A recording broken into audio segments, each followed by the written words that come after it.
ನಮಸ್ಕಾರ ವೀಕ್ಷಕರೇ. KC valley ನೀರು ಚಿಂತಾಮಣಿ ತಾಲೂಕು ಬಿಟ್ಟು ಹೋಗಿತ್ತು.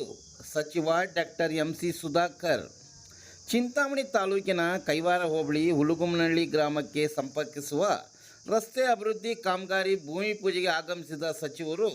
ತದನಂತರ ಮಾತನಾಡಿದ ಸಚಿವರು, ಕೆಸಿ ವ್ಯಾಲಿ ನೀರು ಚಿಂತಾಮಣಿ ತಾಲೂಕಿನ ಕೆರೆಗಳು ಬಿಟ್ಟು ಹೋಗಿತ್ತು. ಕೃಷ್ಣ ಬೈರೇಗೌಡ ಅವರಿಂದ ಅಂದು 5 ಕೆರೆಗಳು ಸೇರಿಸಿ ಪುನಃ ಅವರ ಮುಖಾಂತರ ನಮ್ಮ ತಾಲೂಕಿನ 50 ಕೆರೆಗಳು ಸೇರಿಸಲಾಯಿತು ಎಂದು ತಿಳಿಸಿದರು. ಈಗ ಕೆಸಿ ವ್ಯಾಲಿದು ಹಿಂದೆ ನಮ್ಮ ತಾಲೂಕೆ ಬಿಟ್ಟು ಹೋಗಿತ್ತು. ಅಂದ್ರೆ ಅವ್ರು ಕೋಲಾರ ಜಿಲ್ಲೆಯನ್ನು ಲೆಕ್ಕದಲ್ಲಿ ಇಟ್ಕೊಂಡಿದ್ರು. ನಾವು ಕೃಷ್ಣ ಬೈರೇಗೌಡ ಇಟ್ಕೊಂಡು ಒಂದು 5 ಕೆರೆ ಸೇರಿಸಿ ನಂತರ ಅದೇ ಕೃಷ್ಣ ಬೈರೇಗೌಡ ಇಟ್ಕೊಂಡು 50 ಕೆರೆ ಸೇರಿಸಿದ್ವಿ. ಈಗ ಅದು ಕಾಮಗಾರಿ ಪೂರ್ಣ ಆಗ್ತಾ ಇದೆ. ಈಗ ಅದರಲ್ಲಿ ಕೆಲವು ಕೆರೆಗಳು ಬರ್ತದೆ. ಈಗ ಮೈಲಾಪುರ ಈ ಕಡೆ ಬರ್ತದೆ, ಈ ಕಡೆ ಕೆಲವು ಕೆರೆಗಳು ಈಗ ಬಂದು ಈ ಕಡೆ ಚಿನ್ಸಂದ್ರ ಕಡೆಯಿಂದ ಇರೋ ನಮ್ಮ ನೆಡಗುರ್ಕಿ ಆ ಕಡೆ ಎಲ್ಲ ಹೋಗುವಂಥದ್ದು ಆಗುತ್ತೆ. ಈಗ ನೆಕ್ಸ್ಟ್ ನಾವೀಗ ಎನ್ ವ್ಯಾಲಿಯಲ್ಲಿ ಮೊನ್ನೆ ತಮಗೆ ಗೊತ್ತಿದೆ ಮುಖ್ಯಮಂತ್ರಿಗಳ ಕಾರ್ಯಕ್ರಮಕ್ಕೆ ತಾವು ಬಂದಿದ್ರೆ. ಈಗ ಅದು ಟೆಂಡರ್ ಸ್ವಲ್ಪ ಗೊಂದಲ ಆಯ್ತು. ಈಗ ಟೆಂಡರ್ ಪ್ರಕ್ರಿಯೆಗಳು ಇವರು ಪೂರ್ಣ ಎಲ್ಲದಕ್ಕೂ ನಮ್ಗೆ ಸೆನ್ಸಸ್ ಅದು ಇದು ಸಮಸ್ಯೆಗಳಾಗ್ತಾ ಇದೆ. ಅದು ಆದ್ಮೇಲೆ 120 ಕೆರೆಯಲ್ಲಿ ಏನ್ ಮಾಡಿದ್ವಿ. ಈಗ ಜಂಗಮಶಿಗೇಡಿ ಕಡೆ ಮತ್ತೆ ಯಾವ ಕೆರೆ ನಾವು ಹೇಳಿದ್ದು ಅಲ್ಲಿ ಜಂಗಮಶಿಗೇಡಿಯಿಂದ ಆ ಕಡೆ ಸ್ವಲ್ಪ ಕೈವಾರ ಟಚ್ ಮಾಡೋಣ ಅಂತ ಮಾಡ್ತಾ ಇದ್ದೀವಿ.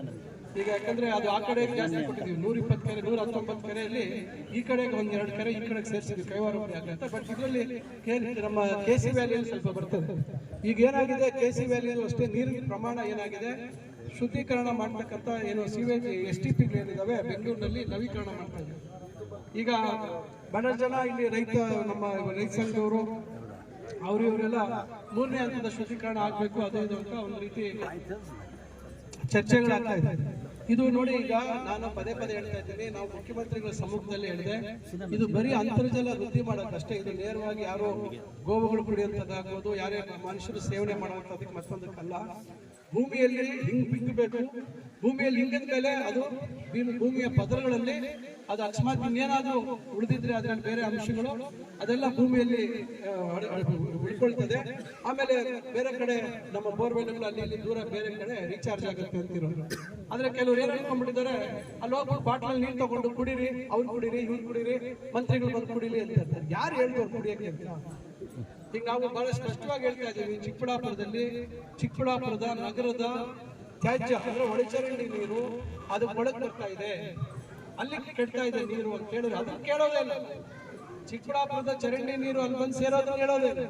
ಈಗ ನಮ್ಮ ಚಿಂತಾಮಣಿಯಲ್ಲೇ ತಗೊಳ್ಳಿ, ನಾವು ನೆಕ್ಕುಂದಿ ಕೆರೆನ ಕುಡಿಯೋ ನೀರಿಗೆ ಅಂತ ನಾನು ಮಾಡಿಸಿದ್ದೆ. ಅವಾಗ ನಾವು ಸೋತ ಮೇಲೆ ಅದನ್ನೆಲ್ಲ ಒಡೆದಾಕ್ಬಿಟ್ಟು ಆ ಚರಂಡಿ ನೀರೆಲ್ಲ ಒಳಗೆ ಬಿಟ್ಬಿಟ್ಟು ಮೀನುಗಳು ಬಿಟ್ಕೊಂಡು ವ್ಯವಹಾರ ಮಾಡ್ತಿದ್ವಿ. ನಾನು ಮತ್ತೆ ಗೆದ್ದ ಮೇಲೆ ನೋಡಿ ಅದು ಒಳ್ಳೆ ಇದ್ರ ತರ ಇತ್ತು, ಒಂದು ಕ್ರಿಕೆಟ್ ಗ್ರೌಂಡ್ ತರ ಅಸ್ತರ ಕಾಣ್ತಾ ಇತ್ತು. ಮತ್ತೆ ಅದನ್ನೆಲ್ಲ ನಾವು ಪತ್ತೆ ಮಾಡಿಸಿ ಎಲ್ಲ ಫೋಟೋ ಇದೆ, ನಂತರ ವಿಡಿಯೋ ಇದೆ. ಸುಮ್ಮನೆ ಯಾರ ಮೇಲೆ ಅಪಾದನೆ ಮಾಡಬೇಕು, ಯಾರ ಮೇಲೆ ದೂಷಣೆ ಮಾಡಬೇಕು ಅಂತ ನಾನು ಹೇಳೋದು. ಅದನ್ನೆಲ್ಲ ನಿಲ್ಸಿದ ಮೇಲೆ ಎಲ್ಲ ಒಣಗೋಯ್ತು. ಈಗ ಇವತ್ತು ಅಲ್ಲಿ ಇನ್ಸ್ಪೆಕ್ಷನ್ಗೆ ಹೋಗ್ತಾ ಇದ್ದೀನಿ. 84 ಕೋಟಿ ರೂಪಾಯಿ ಮಂಜೂರು ಮಾಡಿಸಿ ಹೊಸ ಕೆರೆನೇ ನಿರ್ಮಾಣ ಮಾಡ್ತಾ ಇದ್ದೀವಿ. ಕೆಲಸ ನಡೀತಾ ಇದೆ, ಸರ್ವೆ ಎಲ್ಲ ಆಯ್ತು ಎಲ್ಲ. ಹಿಂದೆನೇ ನಾನು ಅದಕ್ಕೆ 4 ಕೋಟಿ ರೂಪಾಯಿ ದುಡ್ಡು ಹಾಕ್ಸಿದ್ದೆ. 2 ಕೋಟಿ ಉಳ್ ತೆಗ್ಸಿದ್ದೆ ಅವಾಗ 2005-6ರಲ್ಲಿ, 20 ವರ್ಷಗಳಿಂದನೇ. ಅದೆಲ್ಲ ಹೋಯ್ತು. ಈಗೆಲ್ಲ ಈಗ ಕೆರೆನೇ ದೊಡ್ಡದಾಗಿ ಮಾಡ್ತಾ ಇದ್ವಿ. ಏನೋ ಎತ್ತಿನ ಹೊಳೆ ನೀರು ಬರುತ್ತೆ ಅನ್ನೋ ಉದ್ದೇಶದಿಂದ ನಾವು ಅಲ್ಲಿ ಭಕ್ತಳ್ಳಿ ಅರಸಿನ ಕೆರೆ ಅಲ್ಲೊಂದು ಕೆರೆ ಮಾಡ್ತಾ ಇದ್ವಿ. ಅದು ಕೂಡ ಅದು ಕೆಲಸ ಶುರು ಮಾಡಬೇಕು. ಅದು ಕೆಲಸ ಶುರು ಮಾಡ್ತೀವಿ. ಅಲ್ಲಿ ಇನ್ನೊಂದು ಹೊಸ ಕೆರೆ. ಇವೆಲ್ಲ ನಾವು ಮಾಡ್ತಾ ಇದ್ದೀವಿ. ಒಳಚರಂಡಿ ಕೂಡ 2ನೇ ಹಂತದ ಟ್ರೀಟ್ಮೆಂಟ್ ಏನು ಅವತ್ತು ಸರ್ಕಾರ ತೀರ್ಮಾನ ಮಾಡಿತ್ತು. ಇವತ್ತು ಕೆರೆಯಲ್ಲಿ ನೀರು ತುಂಬಿಸುವಂತದಕ್ಕೆ ಅದೇ ಸಾಕು. ಆದ್ರೂ ಇವತ್ತು ಹೊಸ ತಂತ್ರಜ್ಞಾನ ಬಂದಿರೋದ್ರಿಂದ, ಹೊಸ ಟ್ರೀಟ್ಮೆಂಟ್ ಪ್ಲಾಂಟ್ ಆಗ್ತಾ ಇರೋದ್ರಿಂದ ಅದು ಈ ಮಟ್ಟಕ್ಕೆ ಇದೆ ಅಂತ ನಾವು ಹೇಳಿದ್ವಿ. ನಾವೇನು ಅವ್ರು ಹೇಳಿದ್ ಸರಿಯಲ್ಲ. ಇವತ್ತು ನಾವು ಇಂಡಿಯನ್ ಇನ್ಸ್ಟಿಟ್ಯೂಟ್ ಆಫ್ ಸೈನ್ಸ್ ಸಂಬಂಧಪಟ್ಟಂತ ಅಲ್ಲಿ ಏನೋ ಎಕ್ಸ್ಪರ್ಟ್ಸ್ ಇದ್ದಾರೆ, ತಜ್ಞರಿದ್ದಾರೆ. ಅವರು ನಿರಂತರವಾಗಿ ಇವತ್ತು ನ್ಯಾಷನಲ್ ಗ್ರೀನ್ ಟ್ರಿಬ್ಯುನಲ್ಗೆ ಅವರು ವರದಿ ಕೊಡ್ಬೇಕು, ನೀರಿನ ಗುಣಮಟ್ಟದ ವರದಿ ಕೊಡ್ಬೇಕು. ಪ್ರತಿ ದಿವಸ ಅವ್ರು ವರದಿ ಕೊಡ್ಬೇಕು. ಇವೆಲ್ಲ ಇದೆ. ಸುಮ್ಮನೆ ನಾವೆಲ್ಲ ಏನು ಜನರಿಗೆ ವಿಷ ಕೊಡ್ಬೇಕು ಅಂತ ಯಾರು ಇಲ್ಲ.